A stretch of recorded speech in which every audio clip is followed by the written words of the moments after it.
You do everything for her, don't you?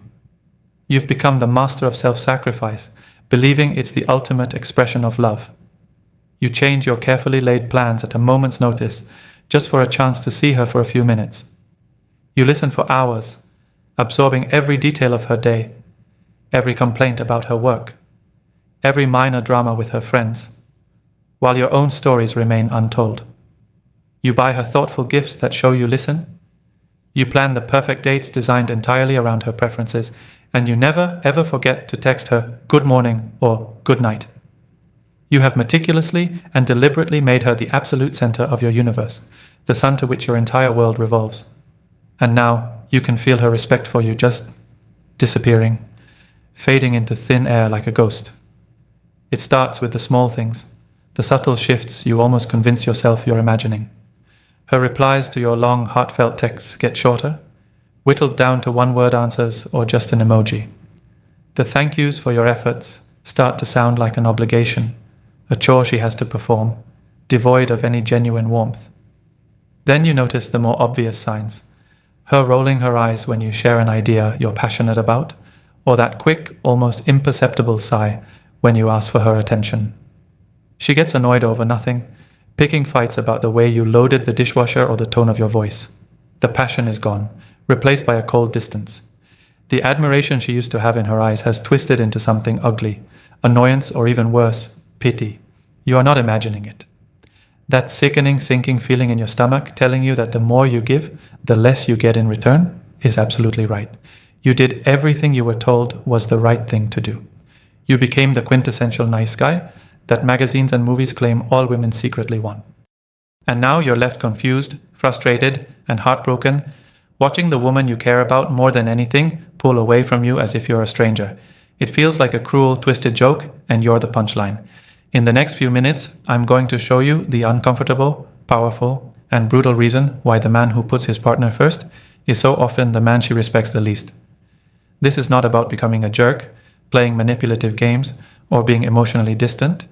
This is about fundamentally understanding the psychology of what creates deep, lasting attraction and genuine, unwavering respect, and why forgetting about yourself is the single most unattractive thing you can possibly do.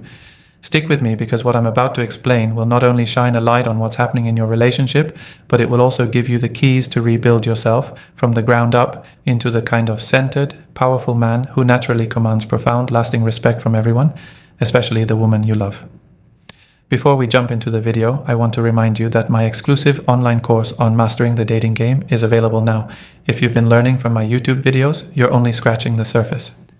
This course takes things to an entirely new level, teaching you everything you need to know about the dating game, from approaching a woman to building real attraction. We just finished section 5 in the course, and you won't find this information in any video on my channel. It's available in both English and Spanish, so you can learn in the language you feel most comfortable with. It's easy to access with a secure payment option. Visit thestoiccouple.podia.com or click the link in the description to enroll now and improve your dating life. Let's dive in. Key number 1, the pain of being the good man. Let's be brutally honest for a moment about how this actually feels down in your bones. It's not the sharp, clean pain of a sudden breakup. It's a slow, grinding, soul-crushing feeling that hollows you out from the inside over months or even years. It is the absolute, mind-bending confusion of doing everything you were taught was right, of following the supposed rules of modern romance to the letter, only to be treated like you're doing everything catastrophically wrong. You spend countless hours replaying every interaction, searching your mind and asking, what did I do wrong? Where was my mistake? You think about the time you drove clear across town at 2 in the morning just to bring her a bottle of medicine because she had a cough. You remember the time you cancelled a long-planned weekend trip with your friends, a trip you were desperate for, simply because she was having a bad day and wanted you to stay home with her. You meticulously built your entire life, your schedule, your very happiness around the singular goal of making her happy, and what did you get for your troubles? You feel invisible, like a ghost in your own relationship. Or even worse, you feel like a convenient tool, a utility she only picks up when she needs something fixed, a problem solved, or an ego boost, and then sets you back down without a second thought. The frustration is immense, a silent scream trapped in your chest. It's like you're trying to say, I love you and I value you with your actions. But somehow, she's hearing a completely different message. Something that sounds like desperation and weakness, a message that actively pushes her away. Have you ever tried to summon the courage to explain how you feel, to articulate this deep sense of hurt and confusion, only to see her just check out right in front of you? Her eyes glaze over as if you're speaking a foreign language. She glances at her phone, her thumb starting to scroll. She might even give you a dismissive pat on the arm and say, "Oh, you're so sweet," but her tone is condescending. And what she really means is, "You're so simple and predictable. That hurts more than a screaming match ever could." A real fight would mean she still cares enough to argue, that your feelings still have the power to affect her.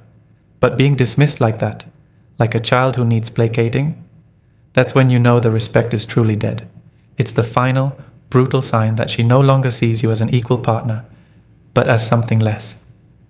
And then the bitterness starts to creep in, doesn't it? You see other guys who don't seem to try nearly as hard as you do. Guys who have their own hobbies, their own passions, their own group of friends. Guys who sometimes tell their girlfriends, "No, I can't tonight." And you see the way their women look at them, with genuine admiration, with a fire in their eyes, with a deep and abiding respect that you are absolutely starving for. And you can't help but think, what in the world do they have that I don't? It feels completely, maddeningly unfair. You're the good guy. You followed all the rules. You were supposed to win. Key number 2, the brutal truth. You don't value yourself. This next part is the most important thing you will hear, and it's the core of this entire discussion. This might be hard to hear, it might sting, and it might even make you angry at first, but I promise you, understanding this one concept will set you free from the cycle of confusion and pain.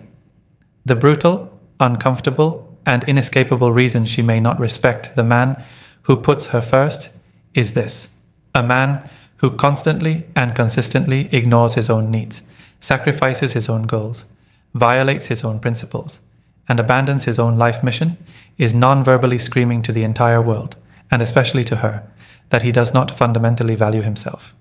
And if he doesn't seem to place any value on his own time, his own ambitions, or his own identity, it becomes practically impossible for her to assign any value to him either.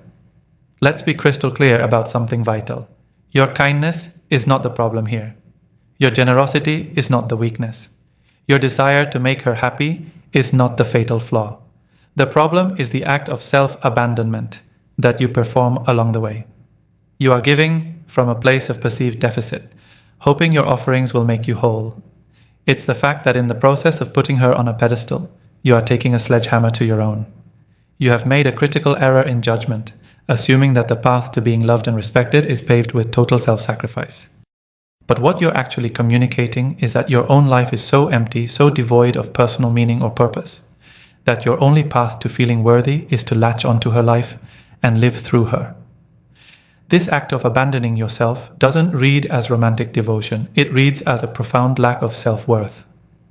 It suggests that your own time isn't valuable, your own friendships aren't important, and your own dreams aren't worth pursuing.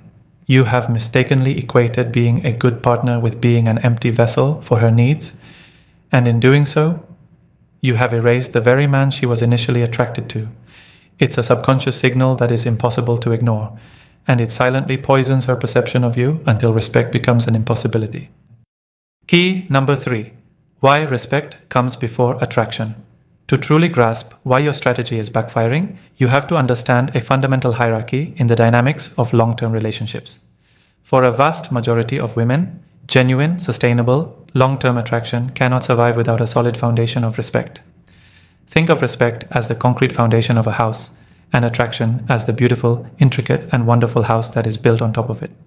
You can have the most stunning architecture, the most beautiful furniture, and the most vibrant paint, but if that foundation underneath begins to crack, crumble, and give way, the entire house, no matter how beautiful it once was, will eventually collapse into a pile of rubble.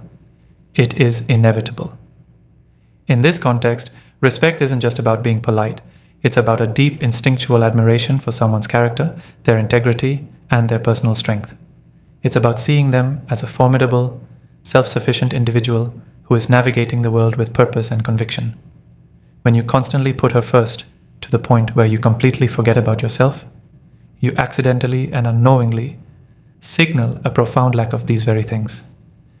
It sends a message that your own time isn't valuable enough to protect, that your own mission in life doesn't matter enough to prioritize, and that your own principles are flexible enough to be abandoned at a moment's notice for her approval. In her subconscious mind, the logic is simple and powerful. A strong, high-value man respects himself and his purpose in the world above all else. Therefore, a man who is willing to give all of that away just to receive validation and approval must not believe his own life is worth very much in the first place. She doesn't want a servant who orbits her, anticipating her every whim. She wants a partner, a true equal. She wants to feel like she is standing beside a king on his throne, not looking down from her own throne at a court jester desperate for a smile. The initial sparks of attraction might be there, but they will quickly die out when she realizes there is no bedrock of self-respect for them to grow on. Key number 4, the secret deal you made that she never signed. This constant, unreciprocated giving inevitably leads to a toxic psychological trap. A key concept you must understand. You have created a secret deal in your mind. This is a covert, unspoken, and entirely one-sided agreement that the typical nice guy believes he has with his partner. A contract that he has authored and signed for both parties. It usually contains 3 core clauses that you've been operating under, whether you realize it or not. The first clause is, if I do everything she wants and anticipate all her needs, then she will be obligated to love me and never leave me. The second clause is, if I meet all of her needs, emotional, physical, and practical, then she will be required to meet all of my needs in return, without me even having to ask. And the third, most insidious clause is, if I avoid any and all conflict, if I never disagree with her or challenge her, then we will have a perfect, harmonious relationship free of any problems. Here is the brutal truth that shatters this illusion. She never signed this deal. In fact, she doesn't even know that this secret contract exists. She is simply living her life, accepting the kindness you offer, completely unaware of the massive invisible ledger you are keeping in your head. So when you do something incredibly nice, like sacrificing your entire weekend to help her move, and you don't get the monumental, earth-shattering thank you, an outpouring of affection you expected, you feel deeply angry, resentful, and cheated. From your perspective, she has broken the sacred rules of your secret contract. But from her perspective, she's just living her life, and you're an adult who made a choice to help her. This dynamic transforms your giving from a genuine, unconditional gift into a manipulative transaction. Your kindness is no longer an act of love. It becomes a currency you are spending with the expectation of a specific return on your investment. People, especially an intimate partner, can feel this neediness on an intuitive level. They can sense when your kindness comes with invisible strings attached, and it feels fundamentally weak, controlling, and deeply unattractive. Your attempts to be the perfect boyfriend begin to feel like a carefully orchestrated performance designed to trap her in a web of obligation, and this is the very opposite of the genuine connection you both crave. Key number 5. A man needs a mission. That isn't her. Here's a powerful, transformative idea that can shift your entire reality. Women are often deeply and instinctually attracted to a man with a purpose. They are magnetically drawn to a man who is on a mission, someone who possesses clear, ambitious goals that are bigger than just his relationship and bigger than just making her happy. This purpose, this mission, is his anchor in the chaotic sea of life. It is his North Star, guiding his decisions and defining his character. It's the reason he gets out of bed in the morning with drive and intensity. When you make her your one and only purpose, when your entire existence revolves around her happiness, you are inadvertently placing a crushing weight on her shoulders and telling her 2 terrifying things. First, you are communicating, I don't have a life, a passion, or any significant goals of my own that are powerful enough to drive me. And second, you are implicitly stating, you are now solely responsible for my happiness, my fulfillment, and my sense of self-worth. Think about how much unbearable pressure that puts on one person. For the vast majority of women, that feeling is not attractive or romantic. It is utterly suffocating and terrifying. She doesn't want to be your mission. She wants to be a cherished and important partner who joins you on your mission, and who has her own mission to boot.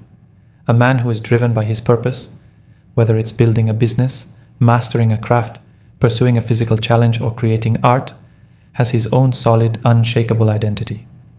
His happiness and his emotional state do not depend solely on her mood or the current status of the relationship. That core independence, that sense of being a whole person with or without her, is profoundly magnetic. It creates a sense of safety and stability. In stark contrast, the man who willingly drops his hobbies, ghosts his friends, and abandons his projects the moment she calls shows that he has no solid center of his own. He becomes a leaf in the wind, his direction determined entirely by her whims. While that might seem romantic in a movie, in real life, it doesn't feel safe, it doesn't feel strong, and it certainly doesn't feel attractive. She wants to be a vital part of your world, not the whole world itself. Key number 6. Why you need a backbone. Setting boundaries. This brings us to the practical application of self-respect, setting boundaries. Boundaries are the essential invisible lines you draw around yourself that teach other people what you will and will not accept in their treatment of you. They are the ultimate undeniable sign of self-respect in action. When you have weak, inconsistent, or non-existent boundaries, you send a clear and damaging message to your partner. My needs don't matter. My time isn't valuable. My feelings are secondary to yours. You can treat me however you want, because my terror of you leaving me is greater than my respect for myself. Think about it in concrete terms. Every single time she's an hour late for a date and you greet her with a cheerful, "It's totally okay, no problem at all," when it's absolutely not okay and you feel disrespected.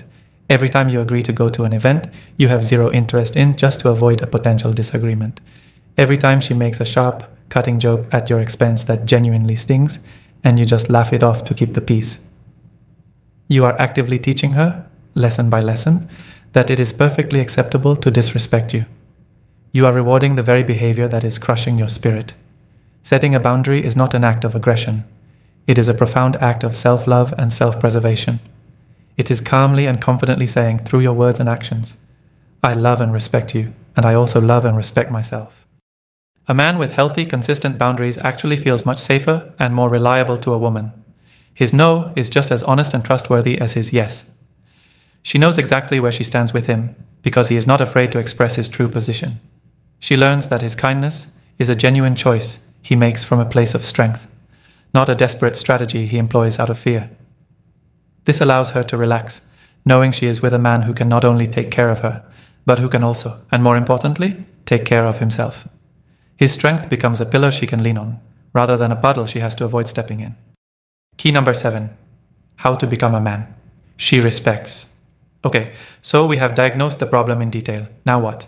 What is the solution? Do you suddenly become a cold, distant jerk who treats her poorly? Absolutely not. That is simply the other side of the same dysfunctional coin. The goal isn't to stop being a good and kind man, it's to become a strong, centered, and grounded man whose kindness is authentic because it comes from a place of fullness, not neediness. Here are the practical, actionable steps to reclaim your personal power and begin to command the respect you deserve, starting today. First, and this is completely non-negotiable, you must find your purpose. Your purpose is your reason for getting out of bed in the morning that has absolutely nothing to do with a woman. It could be building a business from the ground up, mastering a musical instrument, dedicating yourself to a martial art, getting into the best physical shape of your life for yourself, or volunteering for a cause you believe in. Once you identify it, you must protect the time you dedicate to your purpose as if it were sacred. If she asks to see you during a time you've set aside for your project, you can calmly and warmly say, "I would absolutely love to see you, but that's my dedicated time for my project. I'm free right after. How about we meet then?" You are not rejecting her. You are demonstrating that you respect yourself and your commitments, which in turn makes you more respectable. Second, you must master the art of setting boundaries. Start small to build your confidence. The next time she calls to vent about her day while you're in the middle of an important task, instead of dropping everything to be her emotional sponge, you can say, "Hey, I really want to hear all about this, and I want to give you my full attention. I'm just in the middle of something right now. Can I call you back in an hour when I'm free?" Nisi, you were polite, you validated her feelings, but you also protected your time and your focus. Third, you must learn to be a leader who makes decisions. Stop saying the passion-killing phrase, "I don't know, what do you want to do?" all the time. This doesn't make you seem easygoing.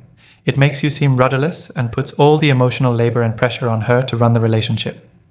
Instead, take the lead. Say, "I'm taking you to a great new Italian place I heard about on Friday night. Be ready at 7, wear something nice. Plan a date. Have a vision for your time together. This kind of confident decisiveness is not controlling. It creates a feeling of safety, excitement, and confidence that she can relax into and enjoy. In short, this journey is not about learning a quick fix, a set of manipulative pickup lines, or a new dating strategy. It is about a massive, fundamental shift in how you see yourself and your place in the world. For years, you may have been conditioned to believe that your value as a man and a partner is directly proportional to how much of yourself you are willing to give away, how much you are willing to sacrifice. But the hard, liberating truth is that your value and the respect you receive from others is directly and unbreakably tied to how much you value and respect yourself first. Making her your entire world doesn't pull her closer. It pushes her away because it screams a lack of personal purpose, a deficit of self-worth, and a terrifying amount of pressure. The path forward is not about being less kind or less giving. It's about ensuring your kindness is a conscious choice made from a position of strength, not a desperate tactic deployed from a position of fear. It is about reclaiming your masculine power by finding and focusing on your own mission, building your own backbone, and becoming the main character in the story of your own life again. And here is the great secret to all of this. The very moment you stop trying so desperately hard to chase after and win her respect, and instead turn inward and start focusing on earning your own self-respect, is the exact moment she will begin to give you hers freely and genuinely. You will cease to be the man she pities for trying too hard, and you will begin to transform into the man she can't help but admire for his strength, his purpose, and his unwavering center. I know this topic brings up a lot of difficult feelings and challenging questions. Do me a favor and drop a comment below to share one moment in your life when you realized that being too nice was actually holding you back and hurting you. Sharing your personal story helps other men who are going through the exact same thing realize they aren't alone in this struggle. And if you are truly ready to make the shift from being the man who gets walked on to being the man who commands respect in every area of his life, make sure you watch my next video titled The 5 Boundaries That Instantly Build Attraction. The journey is not easy, but you have the strength to do it. Be courageous. Before we wrap up, I want to remind you that my exclusive online course on mastering the dating game is now available. If you've been learning from these YouTube videos, you're only scratching the surface. Inside the course, I take you step by step, from approaching a woman to creating real, lasting attraction. We just completed section 5, packed with insights you won't find anywhere on this channel. And the best part? It's available in both English and Spanish, so you can learn in the language you prefer. Enrollment is simple and secure. Just head over to thestoiccouple.podia.com or click the link in the description to get started today and take your dating life to the next level. I should stop here now and see you in the next video.